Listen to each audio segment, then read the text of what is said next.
Perkenalkan, nama saya Ahmad Muhajir dari kelas 3A Ilmu Pemerintahan, Fakultas Ilmu Sosial dan Ilmu Politik, Universitas Sultan Ageng Tirtayasa. Di sini saya akan menjelaskan tentang instrumen atau sarana pemerintahan dalam rangka untuk memenuhi tugas hukum tata pemerintahan.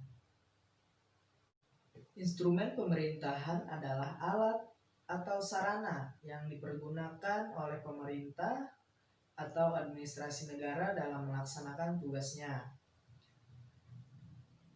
Dalam menjalankan suatu pemerintahan, pemerintah atau administrasi negara melakukan berbagai tindakan hukum dengan menggunakan instrumen pemerintahan. Instrumen pemerintahan ini dibagi menjadi dua, yaitu instrumen fisik dan instrumen yuridis. Instrumen fisik yang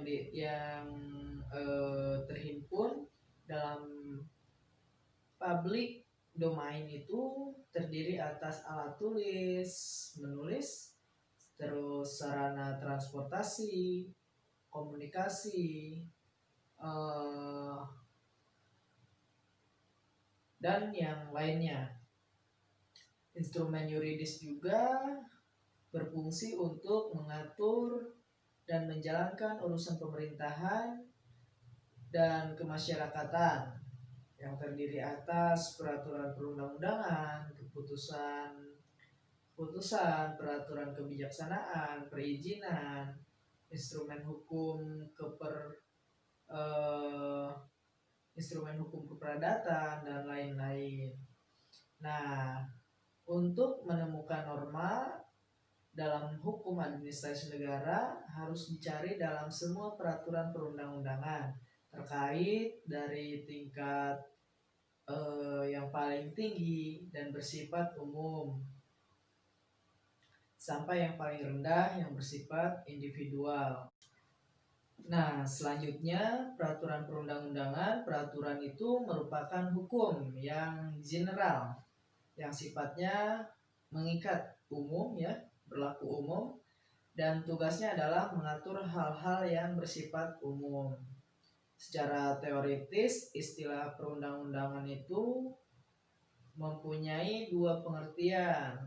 Yang pertama, peraturan perundang-undangan yang merupakan proses pembentukan atau proses membentuk peraturan negara, baik di tingkat pusat maupun daerah. Dan yang kedua adalah peraturan perundang-undangan yang merupakan segala peraturan negara yang merupakan hasil pembentukan peraturan baik di tingkat pusat maupun di tingkat daerah.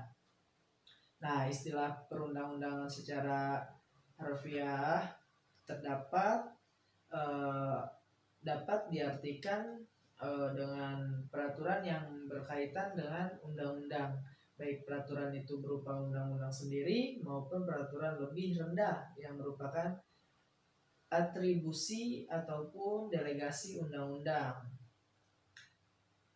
Atas dasar atribusi dan delegasi kewenangan perundang-undangan, maka yang tergolong peraturan undang-undang itu di negara kita ialah undang-undang dan peraturan perundang-undangan yang lebih rendah seperti peraturan pemerintahan, keputusan presiden yang berisi peraturan tentunya, keputusan menteri yang berisi peraturan, dan keputusan-keputusan lain yang berisi peraturan.